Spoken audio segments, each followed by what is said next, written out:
बिस्मिल्लाहिर्रहमानिर्रहीम अस्सलाम वालेकुम दोस्तों, कैसे तुसी उम्मीद करने तुसी बिल्कुल खरीयत नाल होवोगे। अल्हम्दुलिल्लाह असीं भी बिल्कुल ठीक ठाक हाँ और साडी अल्लाह के दुआ है कि सानू वेखण वाले जिथे भी रहिंदे ने हमेशा हसदे मुस्कराते रहन। ऐसे ने एक दुआ और उम्मीद दे नाल असीं अपनी अज दी वीडियो दा आगाज़ करने हैं। असीं जनाब अज आए हाँ गंदम दी फसल दे विच ते उत्थे लगी है हारवैसटिंग मशीन ते असीं तुहानूं दस्सने आ कि हारवैसटिंग मशीन जिहड़ी है वो एक एकड़ नूं किन्नी देर दे विच कतराई करदी है और दाने किस तरह अलग करदी है और इस मशीन दे किन्ने फ़ायदे ने। मींह बदल तो बचण वास्ते गंदम नूं जल्दी समेटण वास्ते इहदा इस्तेमाल किया जाता है। तो उस तो इलावा तुहानूं जनाब जिहड़े दोस्त इत्थे काम कर रहे हैं हारवैसटिंग ते असीं उन्हां नाल भी गलबात करके ते जानने आ। तो आओ जनाब चलिए हारवैसटिंग मशीन की तरफ।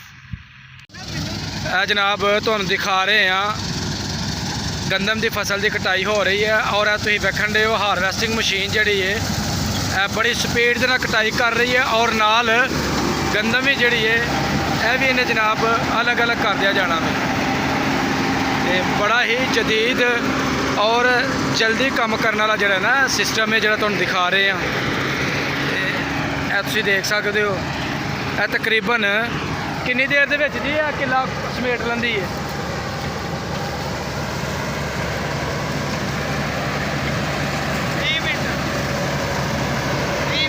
20 मिनटां दे विच जिहड़ा ना किला जनाब उहदी कटाई कर दिंदी है। फसल जिहड़ी है वो बिल्कुल जिहड़ी है वो साफ सुथरी जिहड़ी है वो दाना वगैरह कट दी है।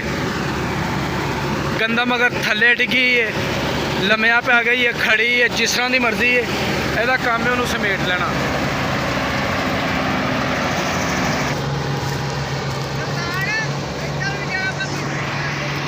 जनाब साढ़े भाई भापू होने तो उन्होंने नाल जिहड़े हारवैसटिंग वाले ने वो काम कर रहे हैं उन्होंने को असीं पुछने कि मशीन के की फ़ायदे ने। अस्सलाम वालेकुम जनाब भाई जी, इस मशीन के की फ़ायदे ने और गंदम एक एकड़ जी किन्नी देर दे विच समेट लैंदी है? 20 मिनट की एकड़ कटती है। ठीक है, सारा मींह कनी तो टाइम नाल कटाई हो जाती है। ठीक है, ते ओहदा मजदूर लभदे कोई नहीं होना जी जी करन वाले। हाँ हाँ ते इस वजह तो कटाई हो ठीक है। वाढी करन वाले बंदे लभदे नहीं होना अजकल। आओ जी वाढी वाले बंदे तो अजकल नहीं लभदे। भाजी किन्नी कि तुसीं जिहड़ी ना गंदम कटाई करवानी है इस मशीन दे नाल? 50 किले 50 किले। और किले का इस वेले रेट की चल रहा है? इस किले 3000 3000 किले का रेट चल रहा है। यह देखो जनाब फरलाटे भरती हुई मशीन आन रही है। जनाब वेखण दे हो मशीन जिहड़ी है उच्चे नीवें बन्नियां दे उत्तों स्पीडां दे नाल जिहड़ी है ना वो गुजर जाती है और बड़ा ही स्पीड दे नाल काम करदी है। पिछों जिहड़ा ना जिन्ना भी कचरा कुचरा है पिछों कढ़दी है और दाने जिहड़े ना अलग करी जाती है। यह देखो जी जिहड़ी बंदे ने कटाई की है यह तुहानूं दिखाण दे कि यह रिजल्ट वेखो कि नीचे जो ना दाना बिल्कुल कोई नहीं है। तो वाकई जनाब बड़ी ही ये सफाई है। तो जनाब किहड़ी जगह दे तुसीं? ਅਸੀਂ ਮੋੜ ਇਮਨਾਬਾਦ ਦੇ। मोड़ इमनाबाद दे। ते इत्थे किन्ने दिन तुहां कटाई करनी है? ਇੱਥੇ ਸਾਡੇ ਕੋਲ 150 ਕਿੱਲਾ ਪਿੱਛੇ ਕਟਾਈ ਕੀਤੀ ਹੁਣ 50 ਕਿੱਲਿਆਂ 'ਚ ਆ ਕੇ ਲੱਗੇਗੀ। ठीक है। ते किन्ने 150 ਕਿੱਲਾ ਅੱਗੇ ਜਾ ਕੇ ਕਟਾਈ ਕਰਨੀ ਹੈ। ते किन्नी क देर दे विच तुसीं जिहड़ा ना ਇੱਥੇ ਇੱਕ ਦਿਹਾੜੀ ਲਾਣੀ ਜੀ। एक दिहाड़ी लानी? एक दिहाड़ी च 50 किले तुहां समेट देनी? ਸਮੇਟ ਦੇਣੀ। वैरी गुड जनाब, बड़ी अच्छी स्पीड है तुहाडी। ते आओ जनाब हुण चलिए मशीन की तरफ। नाले जनाब देखो हारवैसटिंग की कटाई का मंजर तो नाले तुहानूं असीं दूसरी तरफ दिखाने खरबूजे की फसल। यह जनाब ये नाल ही गंदम की फसल के नाल यह लगा होया खरबूजा और देसी खरबूजा है तो बहुत ही अच्छा बीज है। तो जदों इत्थे खरबूजे सेल होण दे और खरबूजे लगना शुरू होण दे इंशाअल्लाह फिर तुहानूं असीं इस तरफ ही जरा ना लैके आवांगे और तुहानूं खूबसूरत खरबूजे दिखावांगे जनाब। यह खरबूजा जरा लगा है 2.5 एकड़ दे विच है, तुसीं देख सकते हो सामने। यह जनाब मंजर है खरबूजे की फसल का। तकरीबन 1 बीघा जड़ा 6 कनाल इस साइड ते वे ते 12 कनाल जड़ी है ना वो इस साइड ते वे। तकरीबन 1.5 ਤੋਂ 2 ਏਕੜ ਦੇ ਵਿੱਚ ਇਹ ਖਰਬੂਜ਼ੇ ਦੀ ਫਸਲ ਲੱਗੀ ਹੈ। ਤੇ ਆਓ ਹੁਣ ਤੁਹਾਨੂੰ ਲੈ ਕੇ ਚੱਲਦੇ ਹਾਂ ਹਾਰਵੈਸਟਿੰਗ ਦੀ ਤਰਫ। ਇਹ ਜਨਾਬ ਵੇਖ ਸਕਦੇ ਹੋ ਤੁਸੀਂ, ਡਰਾਈਵਰ ਜਿਹੜਾ ਨਾ ਬੜੀ ਜਨਾਬ ਜਾਨ ਪਛਾਣੀ ਦੇ ਨਾਲ ਤੇ ਬੜੀ ਮਿਹਨਤ ਦੇ ਨਾਲ, ਬੜੀ ਸਫਾਈ ਦੇ ਨਾਲ ਫਸਲ ਦੀ ਜਿਹੜੀ ਕਟਾਈ ਉਹ ਕਰ ਰਿਹਾ ਜੀ। ਬਹੁਤ ਜੀ ਬਹੁਤ।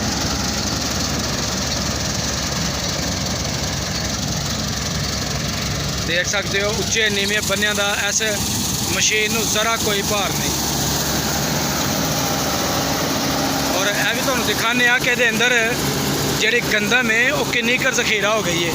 ਔਰ ਹੁਣ ਗੰਦਮ ਦਾ ਜਿਹੜਾ ਪ੍ਰੋਸੈਸ ਹੈ ਬਾਹਰ ਕੱਢਣ ਦਾ ਉਹ ਲੱਗਾ ਸ਼ੁਰੂ ਹੋਣ।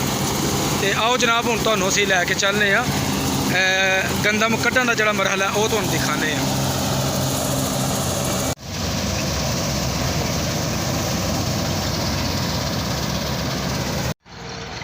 ਇਹ ਗੜੀ ਹੁਣ ਟਰਾਲੀ ਟਰੈਕਟਰ ਚੱਲਾ ਜਨਾਬ ਉਸ ਤਰਫ, ਔਰ ਇਹ ਕੱਢਣ ਲੱਗੇ ਨੇ ਉਹਦੇ ਚੋਂ ਭੜੋਲੇ ਦੇ ਵਿੱਚੋਂ ਦਾਣੇ। ਤੇ ਆਓ ਤੁਹਾਨੂੰ ਹੁਣ ਦਾਣੇ ਨਿਕਲ ਦਾ ਜਿਹੜਾ ਮੰਜ਼ਰ ਹੈ ਨਾ ਉਹ ਦਿਖਾਉਂਦੇ ਆ ਜੀ। ਇਹ ਜਨਾਬ ਟਰਾਲੀ ਲਗਾਉਣ ਲੱਗੇ ਨੇ ਇਹਦੇ ਥੱਲੇ ਹਾਰਵੈਸਟਿੰਗ ਦੇ, ਔਰ ਇਹ ਜਨਾਬ ਕੱਢਣ ਲੱਗੇ ਨੇ ਦਾਣੇ। ਇਹ ਦੇਖਿਓ ਜਨਾਬ ਬੜਾ ਹੀ ਖੂਬਸੂਰਤ ਇਹ ਮੰਜ਼ਰ ਹੈ।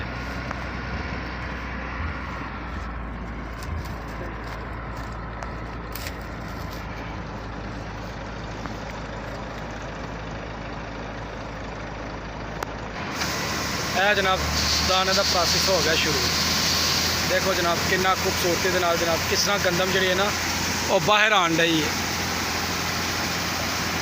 ਔਰ ਕੰਮ ਦਾ ਕੰਮ 1-ਅੱਧੇ ਮਿੰਟ ਦੇ ਵਿੱਚ ਜਿਹੜੀ ਨਾ ਟਰਾਲੀ ਇਹ ਫੁੱਲ ਹੋ ਜਾਣੀ ਹੈ। ਵੈਰੀ ਗੁੱਡ ਜੀ।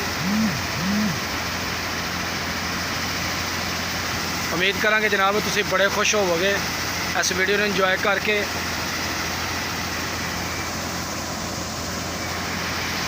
ਇਹ ਦੇਖ ਸਕਦੇ ਹੋ ਜਨਾਬ ਟਰਾਲੀ ਜਿਹੜੀ ਤਕਰੀਬਨ ਹਾਫ ਹੋ ਗਈ ਹੈ, ਔਰ 1-ਅੱਧੇ ਮਿੰਟ ਦੇ ਵਿੱਚ ਜਿਹੜੀ ਹੈ ਨਾ ਇਹ ਮੁਕੰਮਲ ਹੋ ਜਾਣੀ ਹੈ।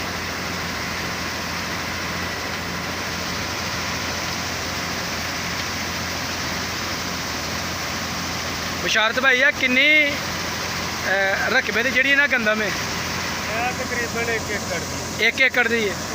1 ਏਕੜ ਦੇ ਵਿੱਚ ਕੀ ਐਵਰੇਜ ਆਉਣ ਡਈ ਹੈ? ਤਕਰੀਬਨ ਕੋ 35-40 ਮਣ। ਮਾਸ਼ਾਅੱਲਾ ਜੀ, ਅੱਲਾਹ ਤਾਲਾ ਹੋਰ ਬਰਕਤਾਂ ਫਰਮਾਏ ਜੀ। ਤਕਰੀਬਨ ਇੱਕ ਟਰਾਲੀ ਜਿਹੜੀ ਹੈ ਨਾ ਪੂਰੀ ਹੋ ਜਾਂਦੀ ਹੈ। ਠੀਕ ਹੋ ਗਿਆ।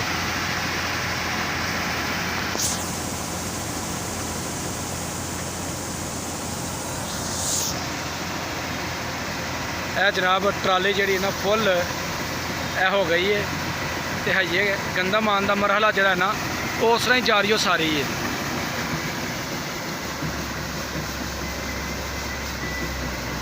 ਟਰਾਲੀ ਫੁੱਲ ਹੋ ਗਈ ਹੈ, ਪਰ ਉਹਨਾਂ ਆਪ ਹੀ ਜਿਹੜਾ ਨਾ ਗੰਦਮ ਦਾ ਕੱਢਣ ਦਾ ਮਰਹਲਾ ਜਿਹੜਾ ਨਾ ਉਹ ਬੰਦ ਕਰ ਦਿੱਤਾ ਹੈ।